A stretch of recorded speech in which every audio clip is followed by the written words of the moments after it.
Jika Yesus adalah Allah, mengapa harus mati? Pertanyaan yang sering kali ditanyakan oleh banyak orang.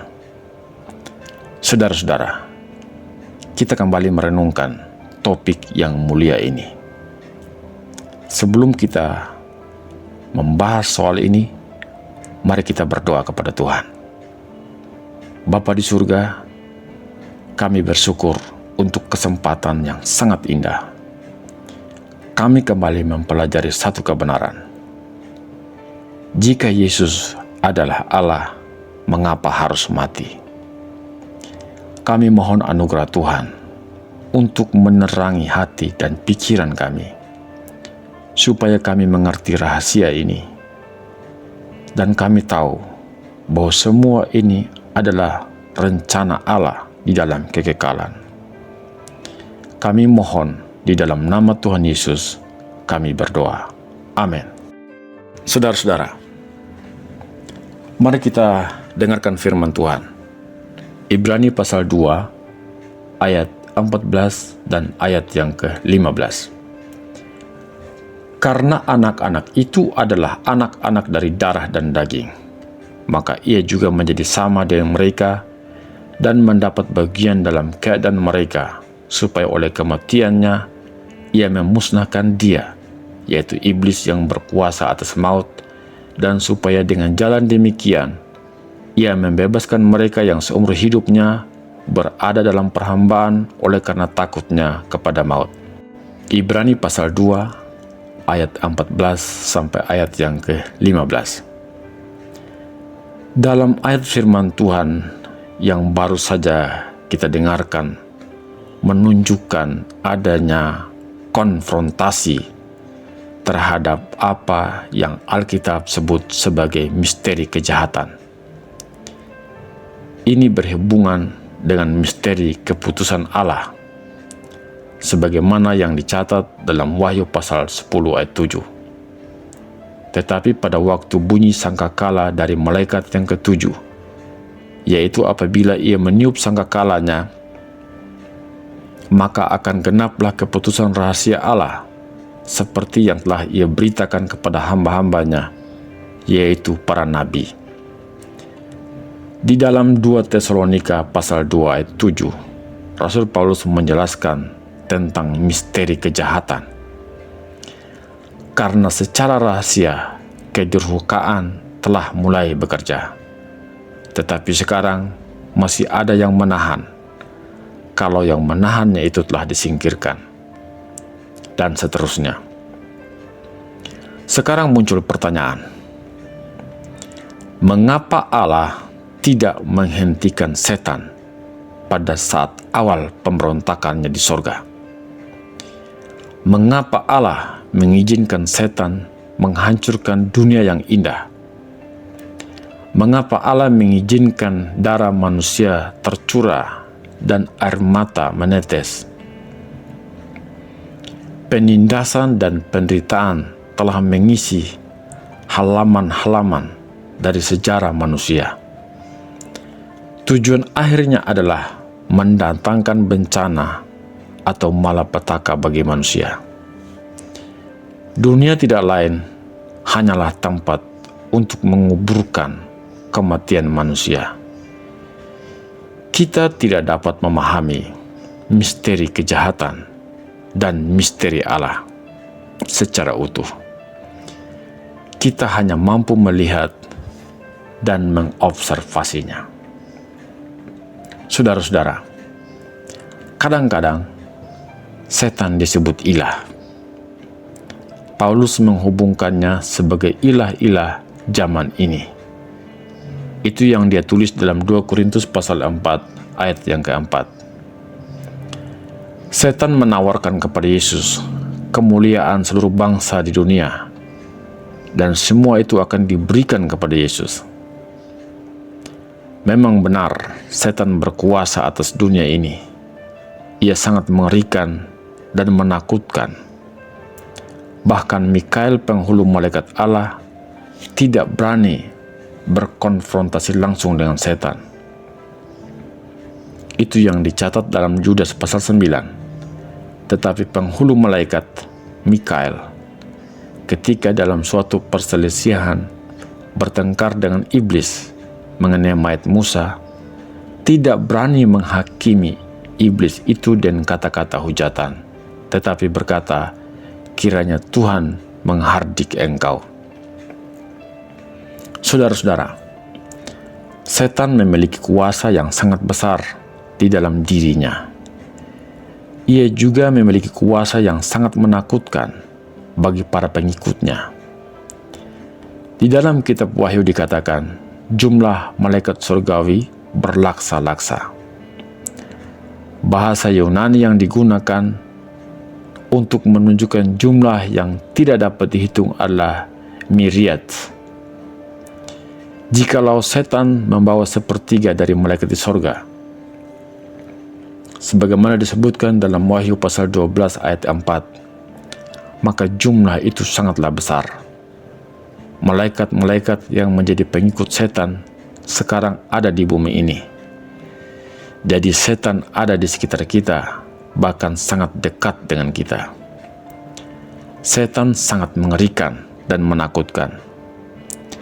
Jika ada kerajaan terang dan kehidupan yang berada di bawah pimpinan Yesus Kristus, maka ada juga kerajaan kegelapan, kematian, keputusasaan yang berada di bawah kuasa setan.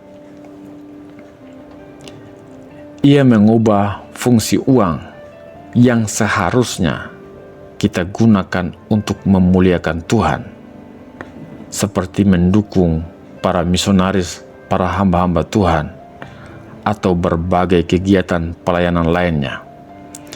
Namun setan menambahkan sedikit dosa dan cinta akan uang, sebagaimana telah dijelaskan dalam Alkitab, akar dari segala kejahatan adalah cinta akan uang.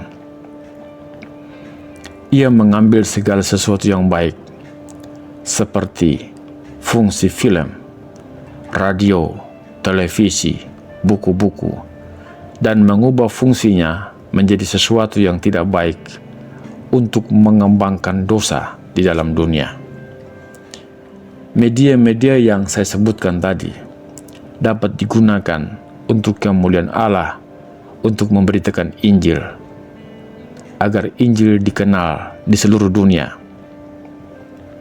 Seperti yang terjadi saat ini, berbagai teknologi terbaru dengan aplikasi-aplikasi terbaru telah memudahkan pemberitaan Injil sehingga dapat menyentuh setiap orang di berbagai belahan dunia.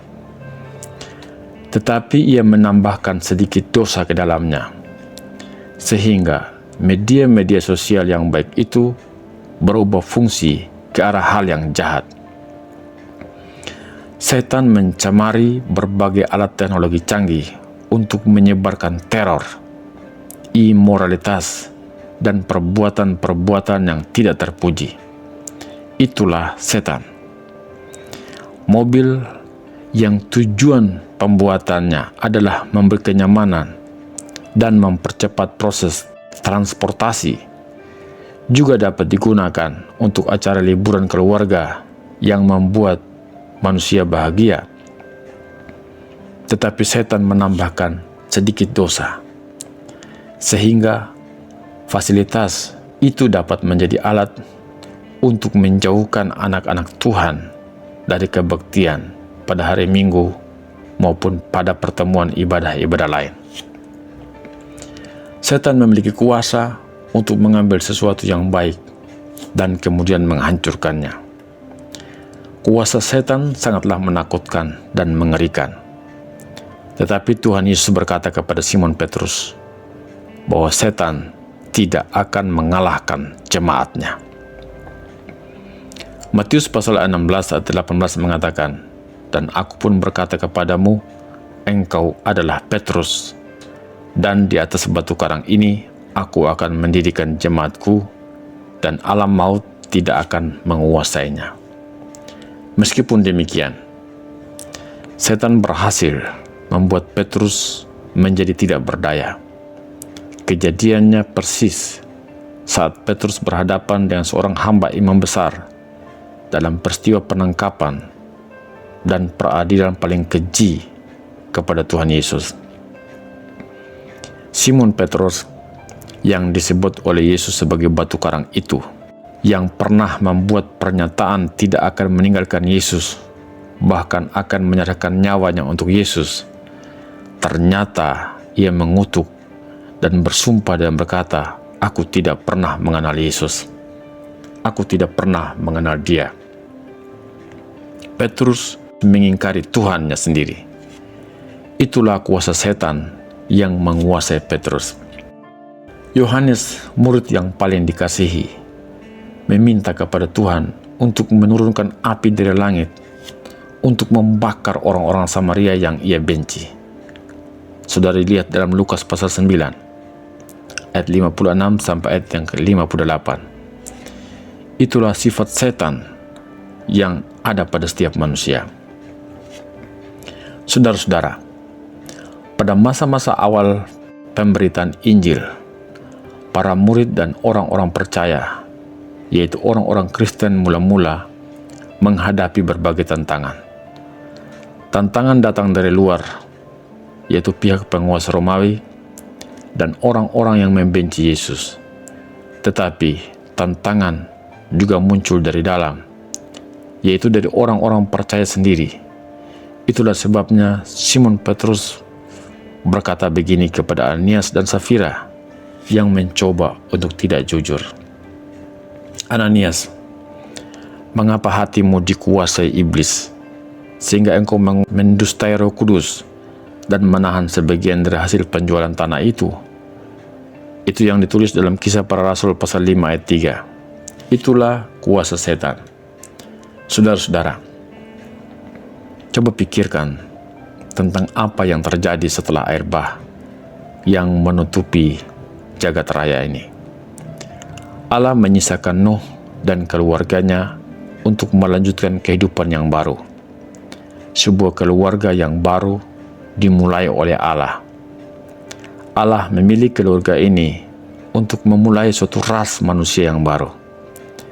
Tetapi tidak lama setelah Nuh dan keluarganya keluar dari bahtera, ternyata Ham menemukan bapaknya sedang mabuk dan telanjang. Banyak teolog yang berpandangan bahwa Ham melakukan hubungan seks yang menyimpang dengan bapaknya ketika bapaknya tidak sadarkan diri. Namun pendapat itu belum bisa dibenarkan karena Alkitab tidak mengatakan demikian. Tetapi satu hal yang pasti, karena sikap Ham yang melanggar moral itulah yang menyebabkan dia dan keturunannya mendapat kutuk. Itu yang ditulis dalam Kejadian pasal 9 ayat 21 sampai ayat yang ke-25.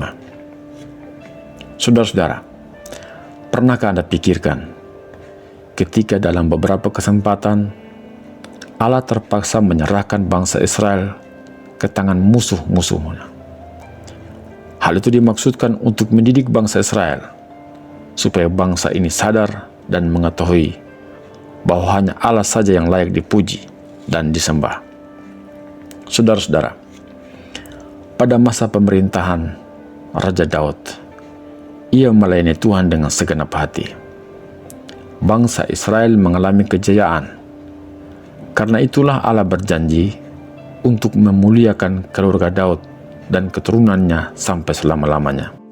Tetapi kemudian putranya yang bernama Salomo jatuh dengan 700 istrinya dan 300 gundiknya. Inilah yang membawa bangsa Israel masuk ke dalam jurang kehancuran. Setan berhasil mempengaruhi Salomo untuk melakukan kejahatan. Saudara harus berpikir bahwa ketika bangsa Israel dibawa keluar dari pembuangan di Babelonia, seharusnya menjadi lebih baik. Namun ternyata tidak. Justru mereka harus dihancurkan lagi, dan bangsa ini tidak ada lagi pada tahun 70 Masehi. Jika kuasa setan dapat menyesatkan banyak bangsa atau bangsa pilihan ini, maka kita harus berpikir apa yang harus kita lakukan untuk membentengi diri. Bagaimana menjelaskan kepedihan, hati yang hancur, kengerian, dan darah yang ditumpahkan oleh Genghis Khan, Adolf Hitler, perang yang terjadi di mana-mana, dan penjahat kemanusiaan yang hidup sampai hari ini. Seluruh dunia dimandikan dengan kesedihan, air mata, dan darah. Ini adalah dunia dan kerajaan yang berada di bawah kuasa setan. Saudara-saudara yang diberkati Tuhan, ayat firman Tuhan yang kita baca pada awal pembahasan tadi adalah dasar firman Tuhan mengatakan bahwa Kristus datang ke dunia ini untuk menghancurkan kuasa setan. Ia datang untuk membebaskan kita dari kuasa kematian, kuasa Lucifer dan pengikut-pengikutnya. Ketika saya membaca Alkitab secara berulang-ulang, saya diyakinkan bahwa tentulah setan berpikir bahwa ia akan berkuasa atas kerajaannya untuk selama-lamanya. Ia percaya bahwa dosa dan penghukuman akan berkuasa untuk selama-lamanya. Ia percaya bahwa ia akan menjadi raja atas darah untuk selama-lamanya. Ketika Tuhan Yesus datang dan mati di kayu salib, kuasa setan bertepuk tangan. Bangsa Israel sebagai umat perjanjian telah membunuh anak kandungnya sendiri. Dia telah menghembuskan nafas terakhirnya dalam keadaan terpaku di kayu salib. Setan mungkin berpikir bahwa dosa, kematian, kubur, penderitaan, dan penghujatan terhadap kehidupan akan berlangsung selama-lamanya. Setan akan bertindak sebagai raja atas semua itu. Tetapi ada misteri yang agung, misteri besar yang tersimpan di hati Allah yang setan tidak ketahui.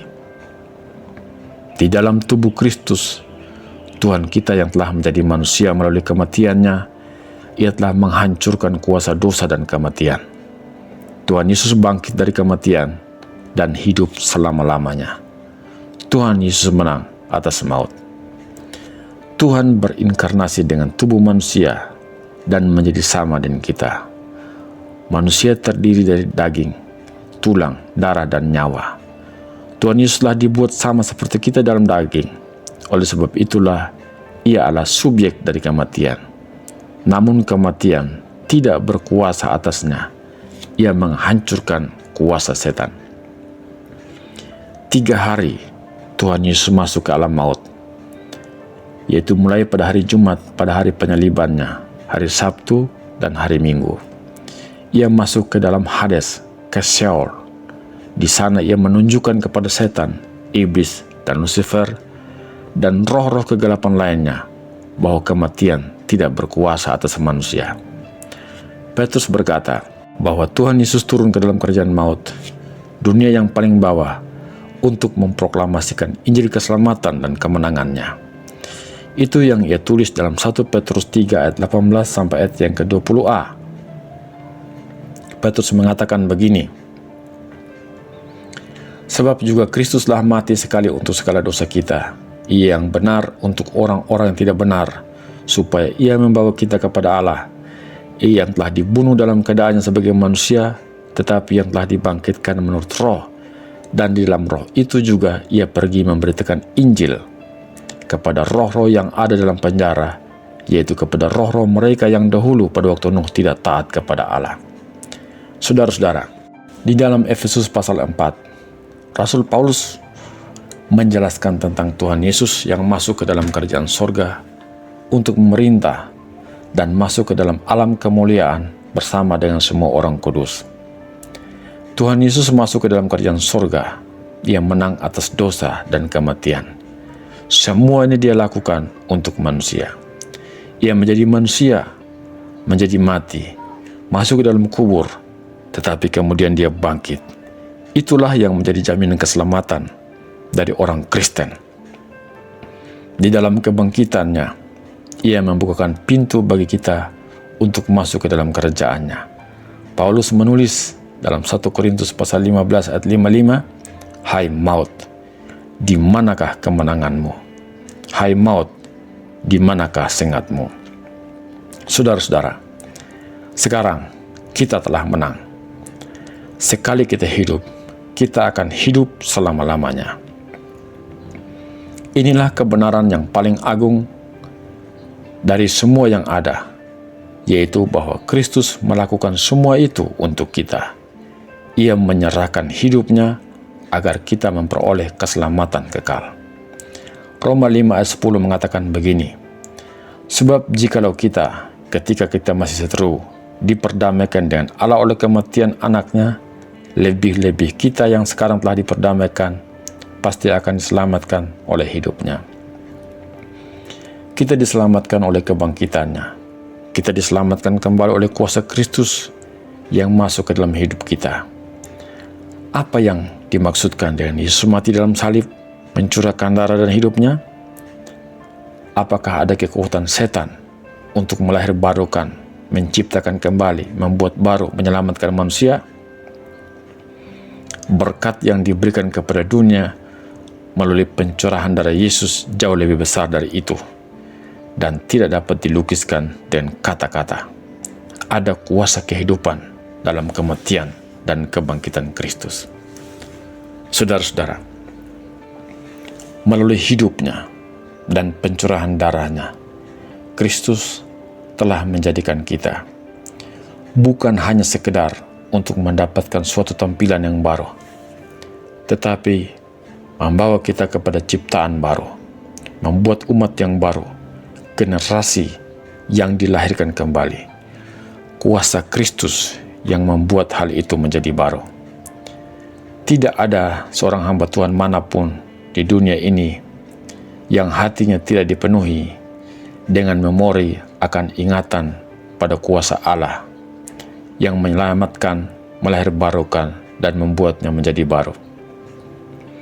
Itulah kehidupan saudara dan saya yang kita ketahui melalui gereja kita, melalui orang tua kita yang telah menjadi Kristen. Ketika kita diselamatkan, ketika Tuhan menyentuh hati kita dan memimpin kita kepada komitmen untuk meletakkan diri di hadapan Kristus. Itulah sebabnya Yesus harus mati, agar kita diselamatkan melalui darah, kematian, kebangkitan, dan kehidupan Kristus. Sampai jumpa dalam program selanjutnya. Tuhan Yesus memberkati kita. Amin.